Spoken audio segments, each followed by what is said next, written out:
நம்ம சென்னையில எப்படி கம்மி காசுல நிறைய ஷாப்பிங் பண்றதுக்கு எக்கச்சக்க இடம் டி நகர், ஜூடியோ அந்த மாதிரிலாம் இருக்கோ, அதே மாதிரி தான் கனடால ஆர்டீன் அப்படின்னு சொல்லிட்டு ஒரு கடை இருக்கு.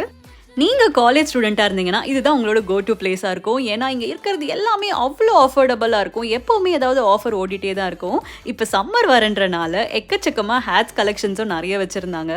இங்க இருக்கிறது எல்லாமே வந்து ரொம்ப ஒரு ட்ரெண்டியான ஐட்டம்ஸ், எல்லாமே ஃபேன்சியான ஐட்டம்ஸ் தான் இருக்கும். ஸோ இதோட டியூரபிலிட்டி பத்தி எனக்கு சத்தியமா தெரியல.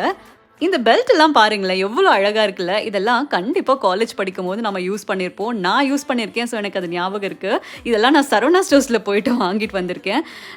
இங்க இருக்க ஸ்லிப்பர்ஸ்லாம் கூட நல்லா இருக்கு. இது பாருங்களேன், இந்த ஸ்டூல் எவ்வளோ பெருசு இருக்கு. எப்படி நடப்பாங்கன்னு தெரியல. ஸ்னீக்கர்ஸும் கியூட்டா அழகா இருந்தது. நிறைய பேக்ஸ் கலெக்ஷன்ஸும் வச்சிருந்தாங்க. பேக் எல்லாம் கிட்டத்தட்ட $30-40 இருந்தது. மற்றபடி பார்த்தீங்கன்னா ஜீபூம்பா பென்சில் ஞாபகம் இருக்கா, அதுவும் இருந்தது. கியூட்டான டைரிஸ் இருந்தது. இந்த ட்ரீம் கேச்சர் இருந்தது. பாய்.